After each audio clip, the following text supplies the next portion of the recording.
Amén, mis hermanos, shalom para todos.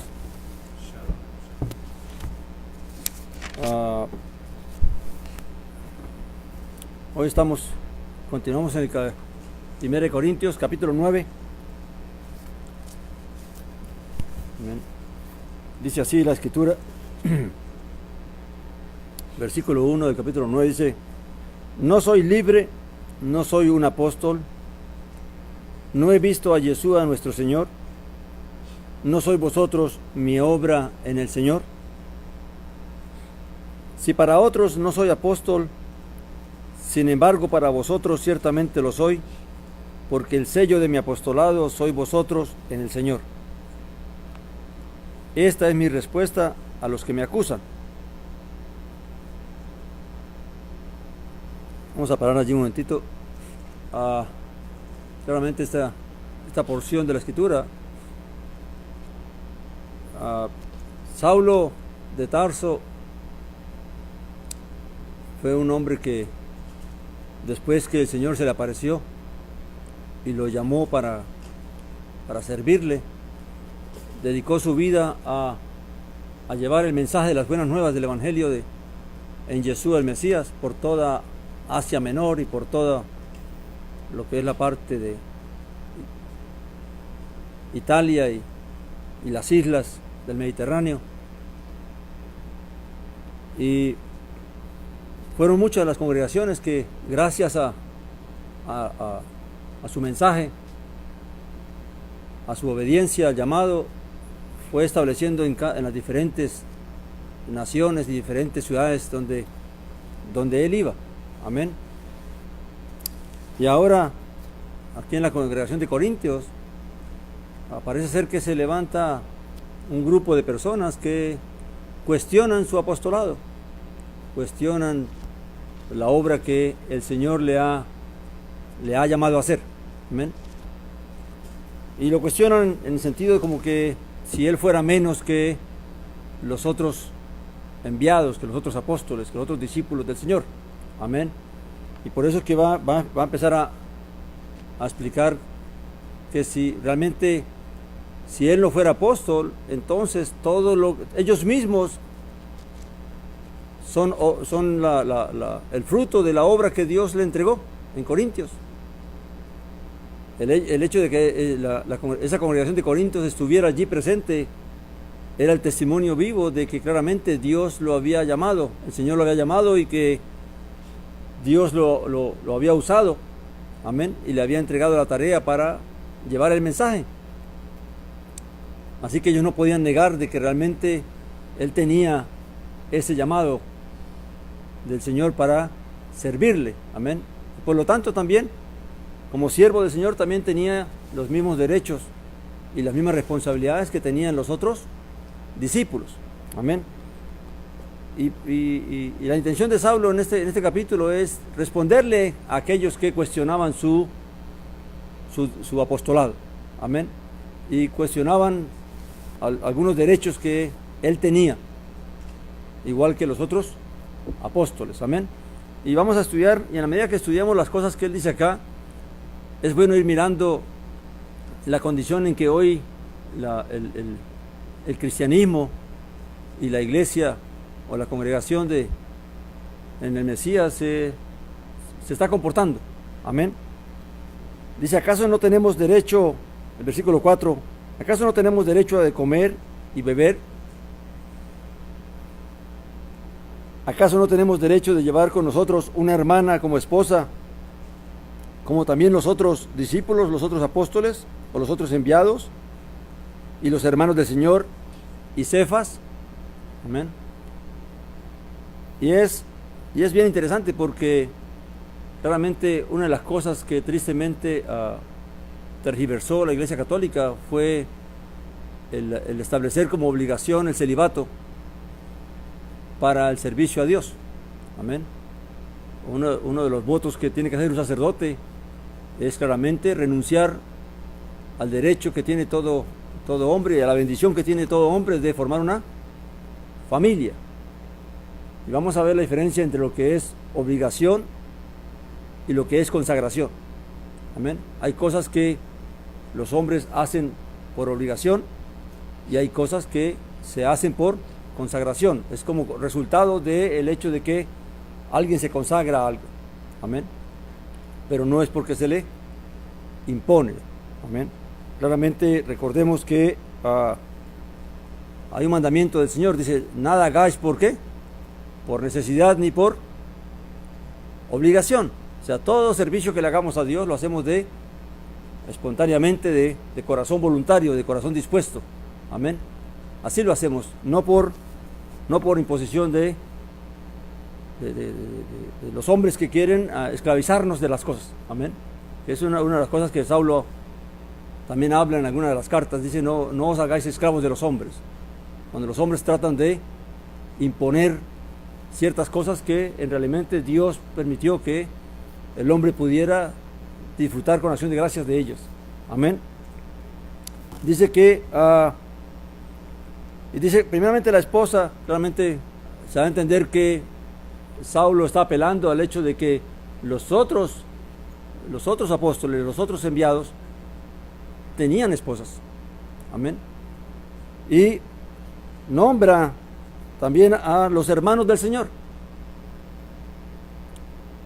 Claramente, ¿a quién está renombrando?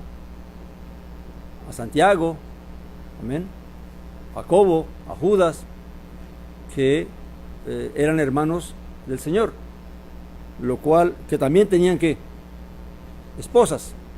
Amén. Ahora, aquí hay algo más que está aquí, que si uno lo lee así y no medita en ello, pues se pasa por alto.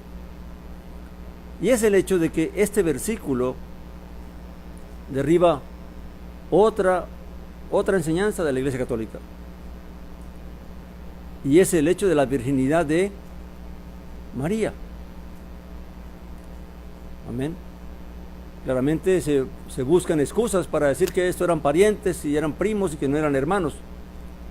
Pero claramente para los apóstoles y en la misma Biblia da testimonio de que eran ¿qué? Hermanos de sangre de Yeshua el Mesías. Por lo tanto, no hay tal cosa como la virginidad de María o de Miriam. Claramente es cierto y es verdad que ella fue virgen cuando el ángel se le apareció y cuando ella concibió por el poder del Espíritu Santo, era virgen.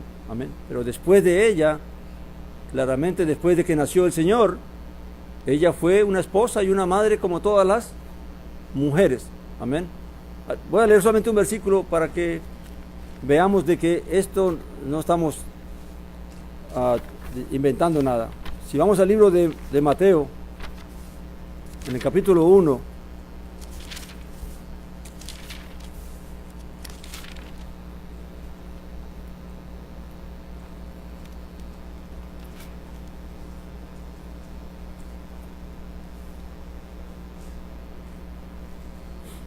amén, dice,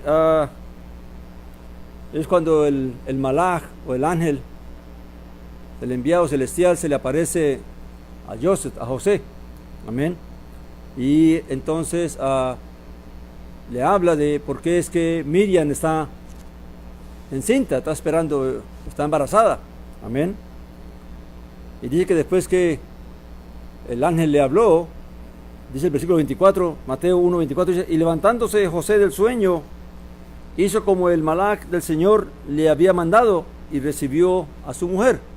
Recuerda que él estaba pensando en ¿qué? En divorciarla secretamente y para no causarle ningún mal. Pero fíjate lo que dice después, versículo 5, pero no la conoció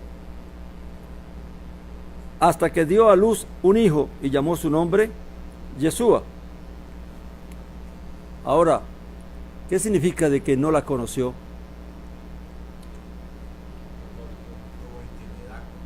Quiere decir que mientras Miriam o María estuvo embarazada del Señor Yeshua, él no se llegó a ella, sino que eso sucedió después que ella dio a luz a su hijo.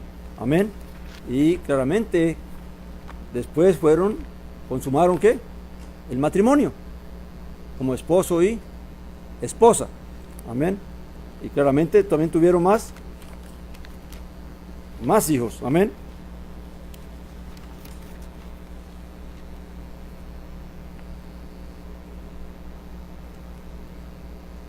Amén. Vamos a continuar aquí en 1 Corintios, capítulo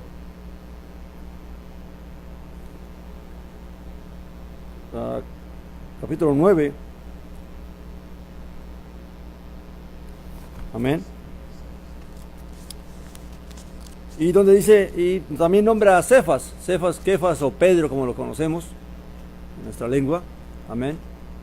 Que también tenía su esposa, lo cual también lo confirma la Escritura cuando dice que el Señor, descendiendo un sabbat a la casa de Kefas, encontró que la suegra de Kefas estaba ardiendo en fiebre, y él vino y la sanó, y ella se levantó y le sirvió. Amén. Ahora, claramente, si Saulo está diciendo eso, era porque Kefas aún estaba con su esposa y la acompañaban para todo lugar que ellos iban. Amén. Esa es la respuesta de Saulo. ¿Acaso no tenemos derecho a llevar nosotros también una compañera, una esposa en el Señor? Amén. Entonces, estas cosas a veces se leen y a veces ni siquiera se leen, porque muchos creyentes ni siquiera han leído estas porciones, y por lo tanto es que cuando se habla de que algunas doctrinas que se han impuesto a través de los años y a través de la iglesia o de los líderes, se cree que son inventos de nosotros, que estamos diciendo que están equivocadas. Claramente, estudiando la Escritura es que vamos descubriendo que muchas de las cosas y muchas de las creencias y muchas de las doctrinas que hoy se practican claramente van en contra de la misma revelación de la Escritura, de lo que Dios mismo reveló. Amén. Dice versículo 6, o solo yo y Bernabé no tenemos derecho a no trabajar. Y esto lo está diciendo con relación al hecho de que claramente Saulo decidió no ser carga para ninguna congregación, sino que él mismo se procuraba, a través de la habilidad que Dios le dio en sus manos, de proveerse su propio pan para que no fuera tropiezo para nadie. Amén. Pero eso no quiere decir que él no tenía derecho, igual que los otros enviados, los otros discípulos, los otros servidores, de recibir ayuda de parte de la congregación. Amén.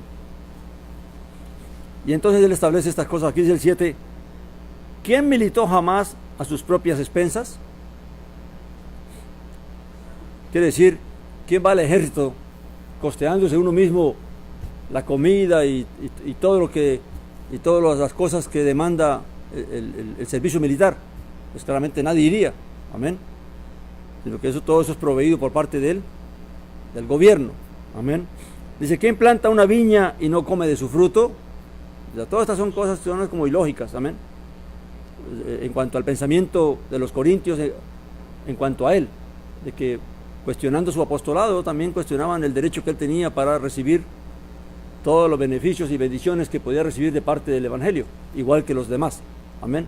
Entonces él les trae esto como para que piensen de que es ilógico lo que ustedes están pensando, porque la misma naturaleza nos enseña que las cosas no son de esa manera. Amén. Luego dice, ¿o quién apacienta un rebaño y no se alimenta de la leche del rebaño? ¿Acaso digo esto según el hombre? ¿O no dice también estas cosas la Torá, la ley? Ahora aquí pasa de la parte natural, por si alguien decía, bueno, pero eso son cosas del mundo y eso no vale.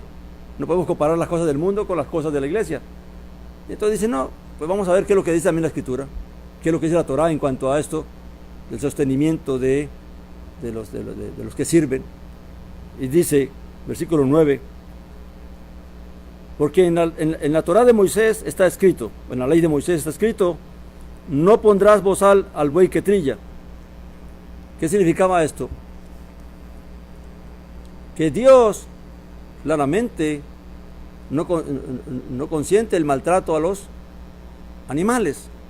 Una persona que maltrate a un animal injustamente, claramente no conoce a Dios, no entiende a Dios. Amén. Ahora, ¿qué es lo que pasaba con el buey? Es que le ponían un palo para que le diera vueltas al molino, ¿verdad?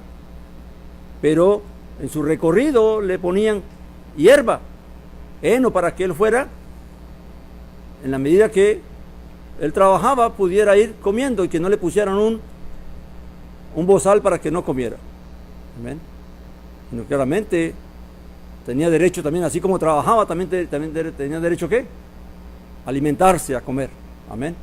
Y eso lo toma Saulo para cuestionar entonces a los corintios. Dice, ¿le preocupan a Elohim los bueyes? O sea, ¿está Dios preocupado porque los bueyes se alimenten? Dice, o lo dice precisamente por nosotros, pues fue escrito por causa de nosotros, porque con esperanza debe arar el que ara, y con esperanza debe tener su parte el que trilla. Amén. O sea, claramente todo aquel que trabaja, todo aquel que se esfuerza, tiene derecho a participar de su esfuerzo, de aquello en lo que se ha esforzado, de aquello en lo que ha trabajado. Amén. Claramente todo esto diciendo él, no solamente no es porque yo quiera, sino que es un derecho que Dios da a sus siervos, así como también Dios cuida de los animales y los pone como ejemplo para nosotros. Amén. Dice, si nosotros, versículo 11, si nosotros sembramos entre vosotros lo espiritual, ¿será mucho si cosechamos de vosotros lo material? Amén. Y aquí lo que Saulo está reclamando es el hecho de la gratitud. Amén. Si Dios le había concedido a él el ir por todas estas regiones a llevar la palabra, a llevar el mensaje, a llevar la vida, a llevar la luz, a llevar la verdad, sería mucho que ellos pudieran contribuir en ayudarle para que él continuara haciendo la obra que el Señor le había llamado a hacer. Amén. Claramente sería injusto, ¿verdad?, pensar que una persona no tuviera... hay una carta también donde, colectando ofrendas para la congregación de Jerusalén, él usa estas mismas palabras. Amén. Y dice que es bueno de ellos, de los corintios y de otras congregaciones, que ayuden a la congregación de Jerusalén, que está ahora en necesidad porque había una hambruna en Judea, porque así como ellos habían recibido el beneficio de Jerusalén, de recibir la palabra, porque ¿qué dice la Escritura? De Jerusalén saldrá ¿qué? La palabra, la Torá, ¿verdad? Saldrá la luz. Pues así también es bueno de que ellos también retribuyan a ellos materialmente lo que ellos les han concedido, ¿qué? Espiritualmente. Y no solamente lo aplica a su vida, sino lo aplica a una congregación. Si una congregación sostiene un ministerio de evangelismo, amén, y envía a gente que realmente está entregada y consagrada a llevar el mensaje a lugares donde no lo hay, pues claramente, en caso de necesidad, sería bueno que esas congregaciones también contribuyeran. ¿Para qué? Para el bienestar de la congregación de donde salió toda esa bendición. Amén. Esa es la forma como realmente el Espíritu guía a Saulo, para que guíe a la iglesia, para que la iglesia entiende cómo es que realmente debe manejarse esto de que si soy bendecido, también debo que bendecir de alguna manera. Amén. Dice, si otros, versículo 12, si otros participan de este derecho sobre vosotros, ¿cuánto más nosotros? Pero no hacemos uso de este derecho, sino que lo soportamos todo para no poner ningún obstáculo al evangelio del Mesías, o a las buenas nuevas del Mesías. Ahora, una cosa es ayudar. Lo que Saulo está reclamando es algo que está enseñando, es algo que él no quiere reclamar. Amén. Más adelante lo va a decir. Él no lo está diciendo porque ahora quiere reclamar ayuda. Lo está diciendo para que la iglesia sea entendida.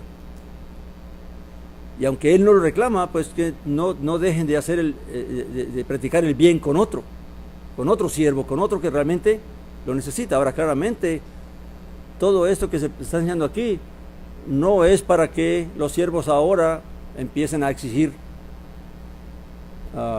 dineros y de exigir cosas para el bienestar de ellos, sino que estamos hablando de cosas que son necesarias para que para el sustento y el vivir de un siervo o de una comunidad. Amén. Tristemente todo eso se malinterpreta y ahora entonces tenemos que hay siervos y hay instituciones que acumulan todas las riquezas que se producen, que el pueblo da. Amén. Y lo que hace es que terminaron fue amando las riquezas y amando el dinero. Amén. Y hay muchos que, viendo este ejemplo de cómo muchos viven bien y sacan provecho más allá de lo necesario del Evangelio, entonces muchos imitan el querer servir a Dios, no porque realmente quieran servir a Dios, sino porque están pensando en que también ellos pueden hacer lo mismo, ¿verdad? Beneficiarse grandemente de esto que otros han hecho. Amén. Y así entonces se va deteriorando lo que es la fe, se va deteriorando la confianza en el Evangelio y aún en los ministros, en aquellos que sirven al Señor. Amén. Porque entonces ya se mira al ministro, ya se mira al siervo con desconfianza. Amén. Dice el 13, ¿no sabéis que los que trabajan en las cosas sagradas, y aquí va a usar otra ilustración para que ellos comprendan, todo este capítulo está basado en demostrarles suficientes razones para que ellos no actúen injustamente, ¿amén? Sino que con entendimiento procedan a hacer lo que es justo que deben hacer. Dice, ¿no sabéis que los que trabajan en las cosas sagradas comen del santuario? Realmente estaba refiriéndose al templo en Jerusalén, ¿verdad? Y a los sacerdotes y a los levitas. Amén. Dice, y los que sirven al altar participan del altar. Recuerde que la ley de Moisés, la Torá de Moisés, instituía primeramente los diezmos para el sostenimiento de los levitas, y la 10ª parte del diezmo se le daba a los sacerdotes. Pero a los sacerdotes asimismo la Torá les proveía que de cada sacrificio que ellos hacían, ellos tomaban una parte para el consumo de ellos. Amén. Solamente en el caso del holocausto, ellos no podían tomar nada excepto la piel. Amén. Pero lo demás todo era ¿qué? Todo era consumido en el altar. Pero los otros sacrificios del pecado, de la culpa, los sacrificios de paz, los shelamín y todos estos sacrificios, claramente ellos tenían una porción, no solamente los sacrificios, sino también las ofrendas de cereal, las ofrendas de vino, las ofrendas de aceite. Todo esto también tenían ellos una porción. La persona llevaba la ofrenda, pero ellos solamente quemaban solamente una porción en el altar y lo demás era para los sacerdotes. Amén. Así que él está diciendo, no están ahí, Dios nos puso ahí para que aguantaran hambre, porque de ahí es que viene Dios cuando dice que vosotros me habéis maldecido con maldición, porque el pueblo dejó de cumplir la Torá, dejó de darle a los sacerdotes y a los levitas lo que era justo darles por la Torá, para que ellos pudieran servir al altar y servir al santuario. Y entonces muchos sacerdotes y muchos levitas, ¿qué tuvieron que hacer? En base de que no proveían el alimento, no proveían el diezmo, muchos tuvieron que irse, abandonaron el servicio al santuario, abandonaron el servicio al templo para ir a tener que trabajar, ahí tener que rebuscarse con sus manos lo que el pueblo no cumplió. Amén. Y por eso es que Dios se sintió maldecido. No es como se lee hoy en día que malditos sois con maldición, sino que dice que es vosotros me habéis maldecido, dice Dios, con maldición al no traer las ofrendas, al no sostener a mis siervos. Y ahora mis siervos, el servicio a mí es de lo peor, porque ¿quién quiere servir aguantando hambre o pasando necesidad? Amén. Cuando Dios realmente proveyó todo lo suficiente para que ellos no tuvieran falta de ningún bien. Luego dice que el 14, así también ordenó el Señor a los que proclaman el Evangelio que vivan del Evangelio. Amén. Esto que vivan significa es que puedan sustentarse de él. no que quieran enriquecerse de él, no que hagan negocio del Evangelio, sino que realmente puedan recibir la ayuda necesaria para que ellos puedan continuar su servicio. Dice el 15, pero yo no me he aprovechado de ninguna de estas cosas, ni lo escribo para que se haga así conmigo, porque prefiero morir antes que nadie desvanezca esta mi gloria. Amén. Y en esto Saulo sí fue muy determinante en que realmente no quiso que ese tipo de cosas pasaran, que su posibilidad de presentar el Evangelio tuviera tropiezo en que alguien fuera a comentar de que él se estaba enriqueciendo, de que él estaba haciendo eso por negocio o por cualquier cosa, sino que se cuidó de todo eso para que el Evangelio no tuviera ningún tropiezo y nadie tuviera nada en contra de él, y así pudiera con limpia conciencia y con manos limpias y corazón puro poder realmente llevar el mensaje, llevar la palabra, llevar la luz. Amén. Dice, porque si proclamo el Evangelio no me es motivo de gloria, pues me es impuesta necesidad, y ay de mí si no proclamara el Evangelio. Saulo entendió algo. A él se le dio un llamado, se le dio la bendición de recibir el llamado y de ir a predicar el Evangelio, pero tenía dos opciones para hacerlo. O lo hacía porque tenía que hacerlo, o decidía hacerlo de corazón. Amén. Y es aquí donde vamos a ver dos tipos de servicio: aquel que es por obligación y aquel que es por consagración. Amén. Dice el 17, porque si hago esto por mi propia voluntad, tengo recompensa. Pero si por imposición se me ha confiado una mayordomía. Amén. Ahora, ¿cuál es la diferencia entre la vocación y la obligación? Claramente tenemos el ejemplo del Señor Jesús de Nazaret, ¿verdad? Y de Saulo también, que por causa de consagrarse, uno decide no interesarse en ciertas cosas a las cuales tendría derecho. Vamos, el Señor, como ser humano y como hombre, tendría derecho a tener una esposa también, a tener una familia, a tener un oficio, a tener un negocio. Amén. Pero él, por consagrarse a la voluntad de Dios, ¿qué hizo? Se negó a esas cosas, pero no porque se lo impusieron. Nadie porque le dijo que tú tienes que ser célibe, y ni nadie le dijo que tú tienes que hacer voto de pobreza. Amén. Sino que lo hizo para que eso no estorbara su deseo de consagrarse. Amén. Entonces el problema con la obligación, a diferencia de la consagración, es que cuando hacemos votos, estamos obligándonos a hacer ¿qué? A hacer algo. ¿Qué dice Dios en cuanto a los votos? Que tengamos cuidado. Amén. No vaya a ser que hacemos votos y después no los cumplamos. Y si no los cumplimos, entonces Dios nos va a obligar a que los cumplamos. Amén. Y que es mejor no hacer votos. O sea, Dios no espera que hagamos nada. ¿Por qué? Por necesidad ni por obligación. Que si hacemos algo, si renunciamos a algo, lo hacemos porque nuestro deseo es consagrarnos a Él, a servirle a Él. Amén. Hacer lo que sentimos que Él nos llamó a hacer y nos escogió a hacer. Amén. Pero no es como hoy en día tristemente se ha hecho a través de los tiempos, ¿verdad? Que se le impuso a los hombres que querían servir el tener que ser libres, el tener que renunciar al matrimonio, al derecho de tener una familia. No vamos a juzgar los motivos por los cuales la Iglesia Católica impuso eso. Amén.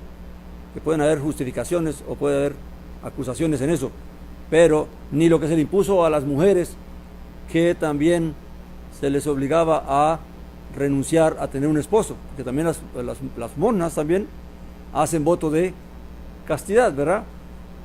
Ahora, cuando una persona hace eso, porque como decía Saulo en el capítulo 7, si alguien siendo soltero decide servir al Señor y no se casa porque así puede dedicarse más al servicio del Señor, eso es bonito, eso Dios le agrada, Dios exalta eso. Amén. Pero no que a alguien le impongan que tenga que servir a Dios de cierta manera, cuando Dios ha permitido que el hombre pueda disfrutar de aquellas cosas que Él ha establecido. Amén. Entonces, y así pasa aún también no solamente en la parte espiritual, en la parte laboral es igual. Es muy diferente ver a una persona que tiene un oficio o que presta un servicio a la comunidad cuando le hace de vocación que cuando lo hace por necesidad. Amén. Por eso hoy en día, antiguamente los oficios eran vocaciones. La gente se sentía bien poder servir de alguna manera a la comunidad y de esa manera poder también recibir un soporte. Amén. Pero luego ciertos oficios se fueron siendo como predilectos porque se podía hacer mejor remuneración. Y hoy tenemos los oficios, los títulos, las profesiones que realmente son más por necesidad de querer ganar dinero y de querer tener reputación que en un deseo verdaderamente de vocación, de querer servir a los necesitados. Amén. Entonces, dice el 18, ¿cuál pues es mi recompensa? Que predicando las buenas nuevas presente gratuitamente el mensaje para no usar mi derecho en el evangelio. O sea, claramente su decisión fue decir, lo voy a hacer ¿qué? No voy a recibir, no voy a exigir nada y lo voy a hacer gratuitamente para que entonces realmente no tenga tropiezo. Dice el 19, entonces siendo libre de todos, me hice esclavo de todos para ganar al mayor número. Siendo libre de todos quiere decir no estaba sometido al juicio de nadie. Amén. Ni al soporte de nadie, ni estaba obligado con nadie. Amén. El 20 dice, es decir, a los judíos me hice como judío para ganar a judíos. A los que están bajo la ley como quien está bajo la ley, no estando yo bajo la ley, para ganar a los que están bajo la Torá. Ahora es interesante que Saulo diga esto porque él es judío,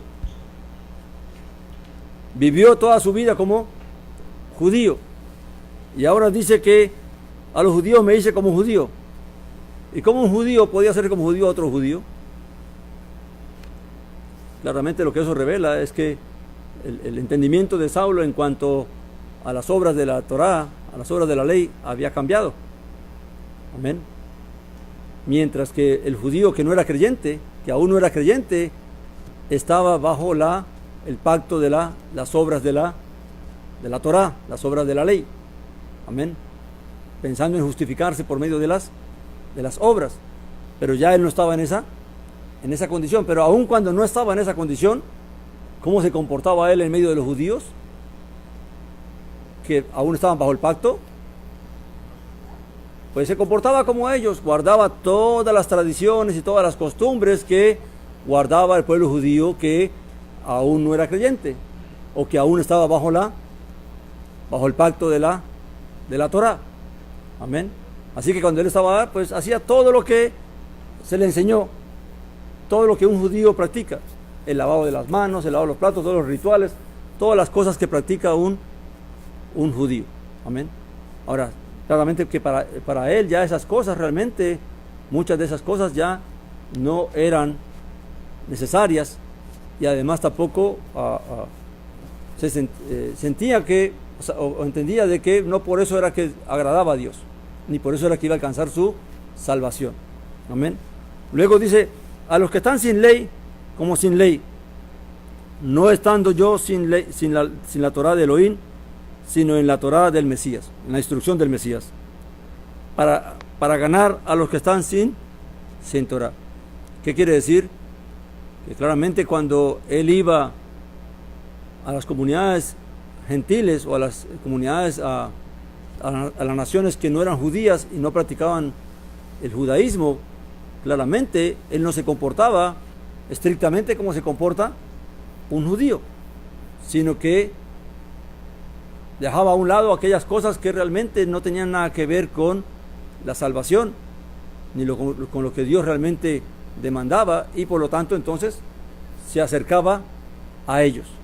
Amén. Claramente sin estar él sin la Torá. Quiere decir que aunque apartaba aquellas cosas que no eran estrictamente necesarias, Claramente tampoco quiere decir que hacía todo lo que los gentiles hacían, que no tenían conocimiento, amén, sino que solamente se apartaba de aquello que realmente no le podía estorbar, le podía perjudicar para que ellos no le permitieran que acercarse, amén. Y eso es bueno entenderlo, porque ¿cómo uno va a entrar a una comunidad exigiendo, yendo de cierta manera? Lo más seguro es que lo van a rechazar. Amén. ¿Por qué es que muchas comunidades cristianas rechazaron al movimiento mesiánico? Porque cuando llegó el movimiento mesiánico muchos se sintieron como que ya estos vienen a judaizar y vienen aquí, porque claramente se presentaron como que, no como creyentes del Mesías solamente, sino como judíos, trayendo aún las costumbres y cosas que el judaísmo practica. Amén. Que no eran necesarias traer. Amén. Había cosas que se podía dejar al lado y traer lo que realmente era necesario, que era el conocimiento, que era el entendimiento de qué era lo que Dios realmente quería. Amén. Entonces, es ahí donde tenemos que tener cuidado, porque si vamos a una familia que no tiene conocimiento y no tiene entendimiento, no podemos ir a nosotros con una serie de rituales allá, porque inmediatamente ¿qué nos van a hacer? No van a querer oír. Amén. Van a decir, bueno, ¿y a qué viene? Amén. Claramente tenemos que entrar lo más posible, acercarnos a ellos para que no haya ningún estorbo, ningún impedimento. Amén. Y a través de ahí, entonces empezar a llevarles la palabra, a llevarles el mensaje, a llevarles el conocimiento de la voluntad y de la salvación en nuestro Señor. Amén. Así que esto es bueno, porque nosotros realmente creemos en Dios y esperamos en el Señor, que nos permita poder llegar a más personas. Amén. Poder llegar a otros. Y tenemos que entender, pedirle mucho a Dios sabiduría y mucho entendimiento de cómo es que vamos a poder llegar. Amén. Porque una cosa es tratar de... yo publiqué algo que hablaba acerca de cómo salvar a una persona que está ahogándose, ¿verdad? Y hay dos formas, ¿verdad? Una es que te metas al agua y lo saques, y la otra es que desde la orilla le tires, ¿qué? Salvavidas. ¿Qué es lo que quiere decir eso? Es que claramente, si nos paramos en la seguridad de la salvación y en la seguridad de lo que nosotros creemos que ya somos, y entonces solamente hablamos y damos ordenanzas y que ustedes tienen que hacer esto y tienen que hacer aquello, ¿qué estamos haciendo? Simplemente desde afuera tratando de que se agarren a una de estas cosas que le estamos diciendo. Pero otra cosa es ir y meterse con ellos, ir y convivir un poco con ellos. Amén. ¿Qué fue lo que hizo el Señor? ¿Por qué los fariseos lo criticaban? ¿Cómo era que los fariseos y los escribas y los líderes querían salvar al pueblo? Acusándolos. Ustedes están haciendo mal, ustedes son pecadores, ustedes desconocen la ley. Amén. ¿Y qué hacía el pueblo? Los rechazaba. Amén. Mientras ellos se sentían que eran los santos y los perfectos, al pueblo andaban siempre ¿qué? Señalándolos y acusándolos y exigiéndoles que tenían que hacer esto y hacer aquello. ¿Te acuerdas cuando le dijeron al maestro, ¿por qué tus discípulos no se lavan las manos? ¿Por qué tus discípulos cogen gavillas en el Shabbat? Y siempre estaban pendientes de los errores de la gente para estar ¿qué? Señalándoles. Mientras el Señor, ¿qué hizo? Se remangó la orla del vestido, ¿verdad? Y se metió al pueblo. Y entonces le acusaban, mire, pero ese come con publicanos y pecadores. Y ese es un bebedor y un comelón. ¿Amén? Porque claramente ellos no querían hacerlo, porque para ellos eso era contaminarse. ¿Amén? Entonces hay que entender, hay que pedirle a Dios que nos ayude, que fue lo que hizo Saulo. La diferencia entre Saulo y los otros discípulos fue que Saulo entendió algo que los otros discípulos no entendieron. Tanto así que en una ocasión tuvo que corregir a Pedro y decirle, oye, tú estás actuando hipócritamente. Amén. Porque Pedro no entendía bien. Amén. Qué es lo que realmente que tenía que hacer con los gentiles. Amén. Y por eso es que Saulo fue muy criticado y es muy criticado, porque realmente él, por la iluminación o por la guianza y revelación del Espíritu Santo, pudo entender y comprender qué era lo que Dios realmente quería hacer y cómo era que se debía hacer. Cómo era que se podía llegar a las naciones, llegar a los gentiles, para poder que recibieran, ¿qué?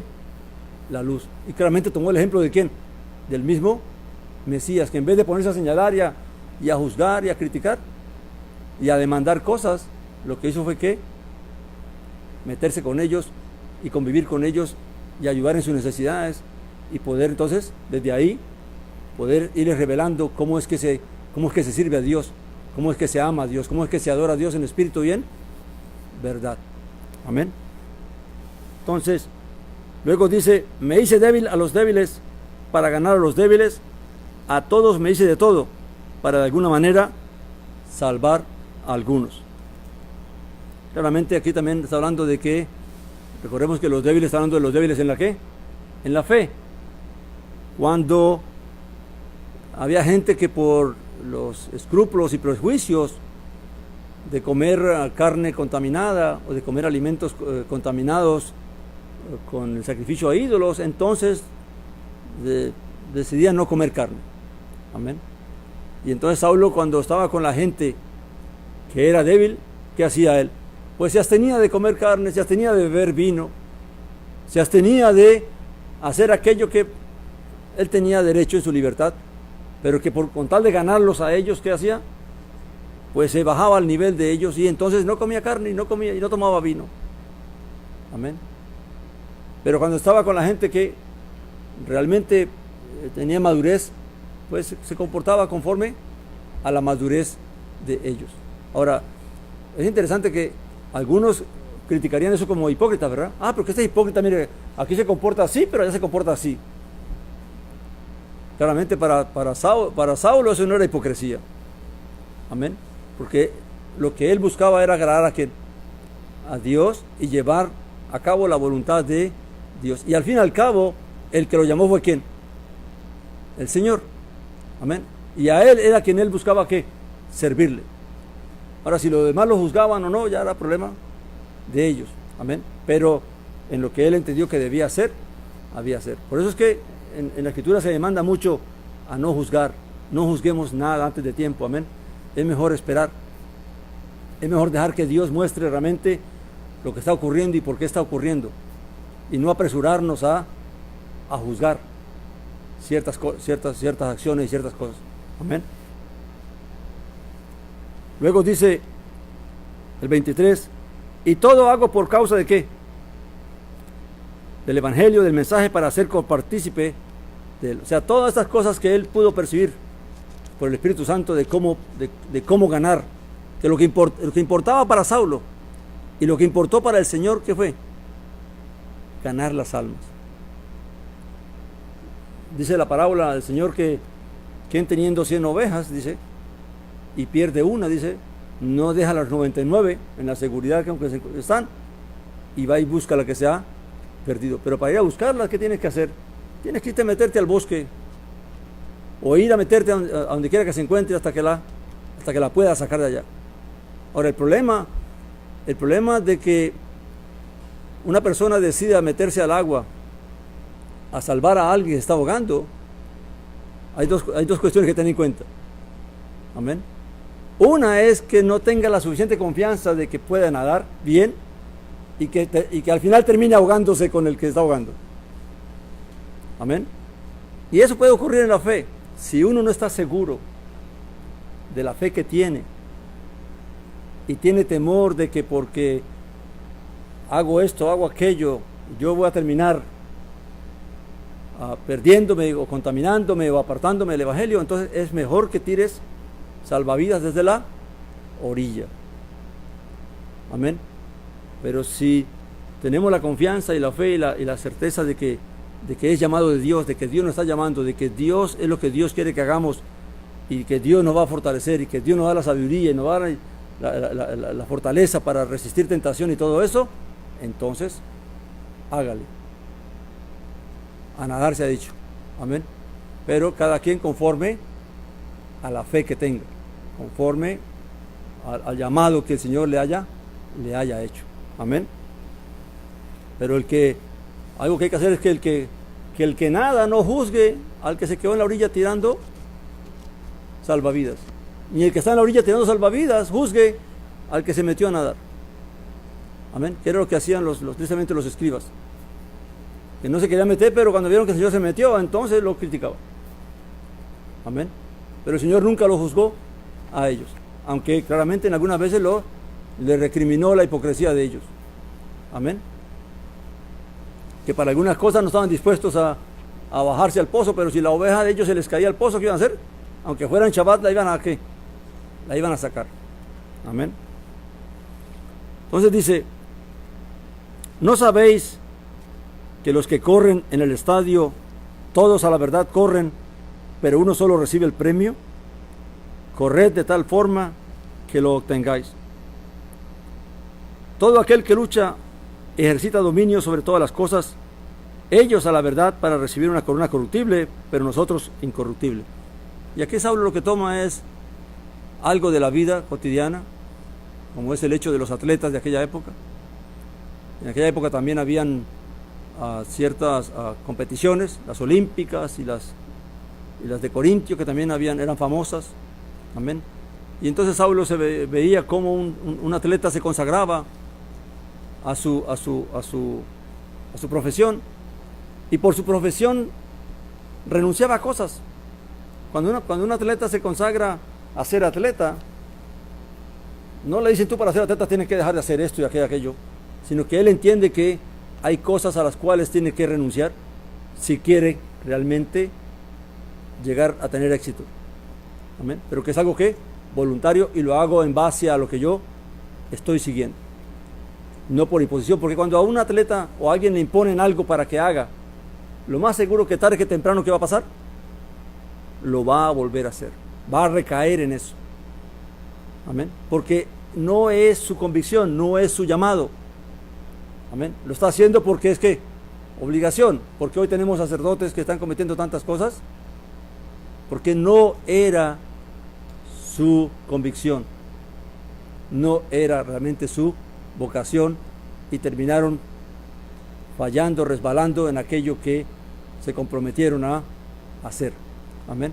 Pero cuando una persona hace algo porque entiende que es necesario hacerlo por el bien de lo que él quiere, de lo que él busca, pues claramente es algo que se hace por convicción propia, no por obligación ni por necesidad, sino que lo hago porque entiendo que es lo mejor para que yo pueda lograr lo que estoy buscando.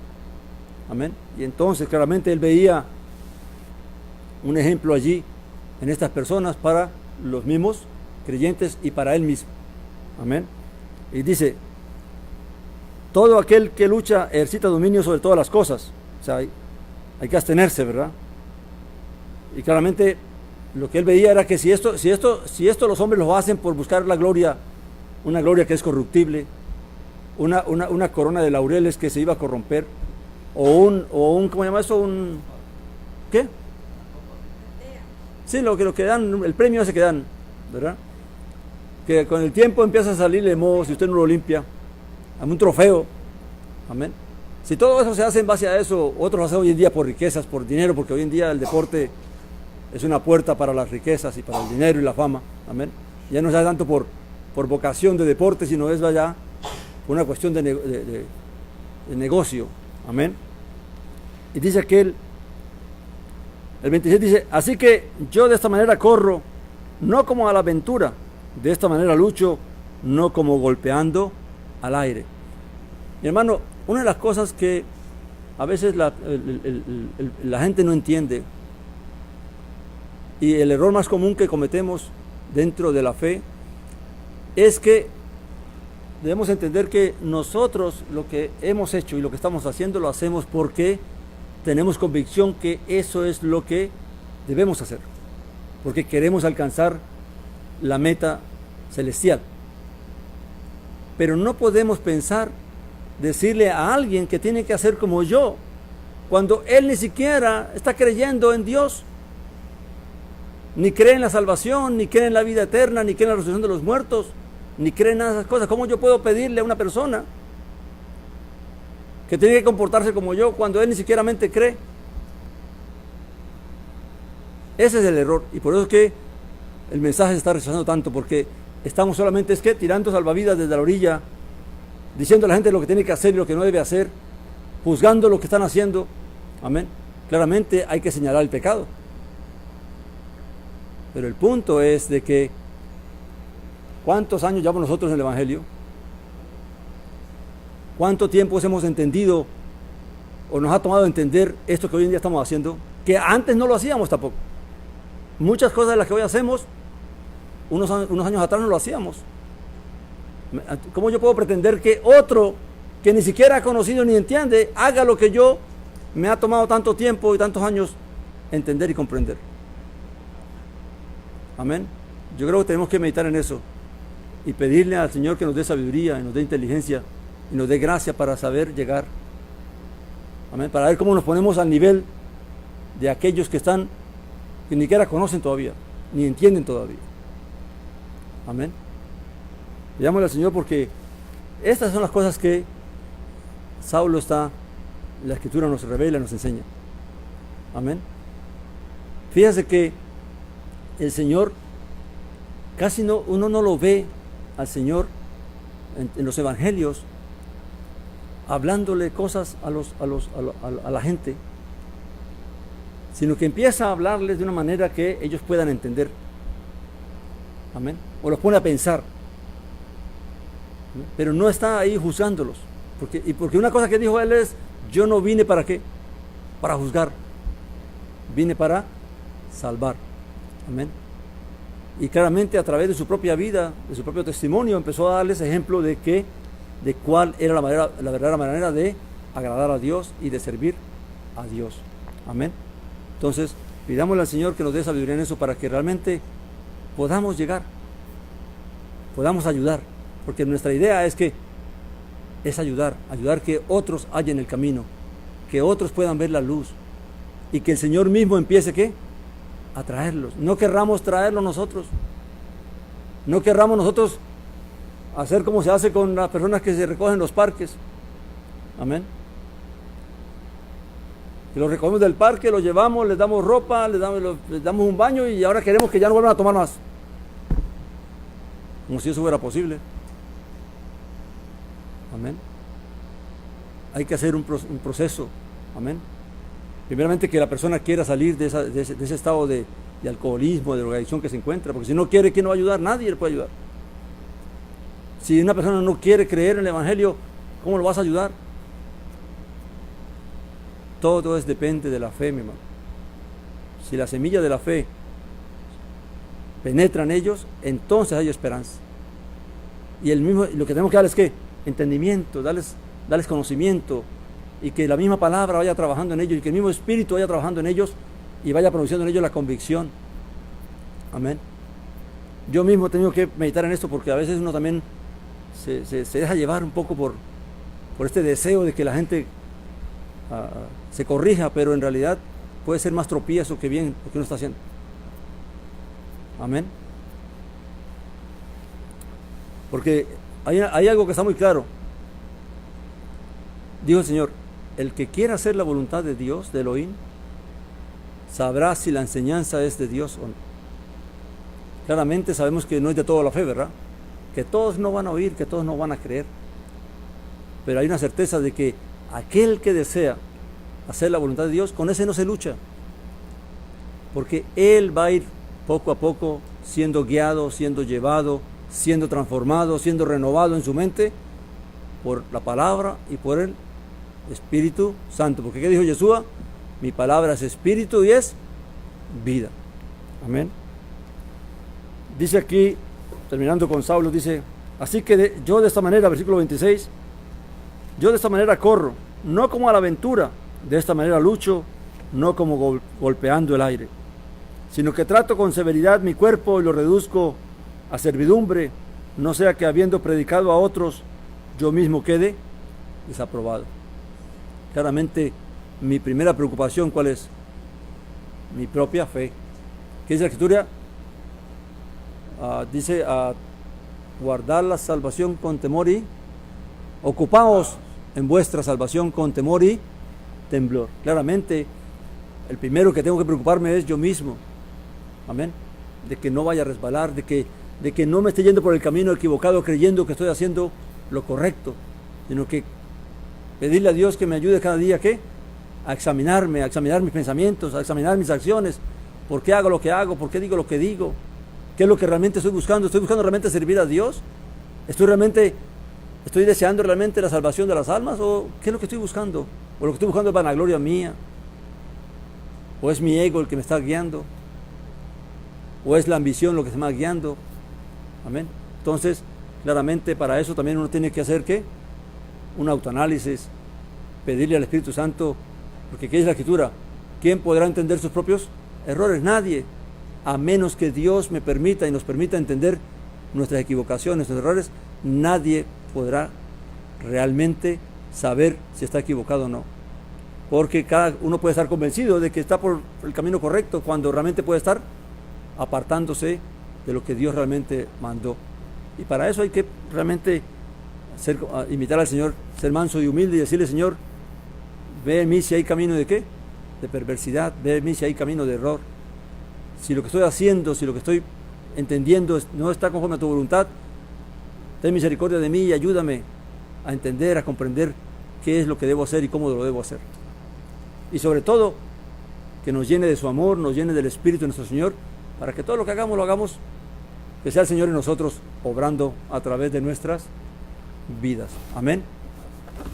Vamos a parar allí, mi hermano.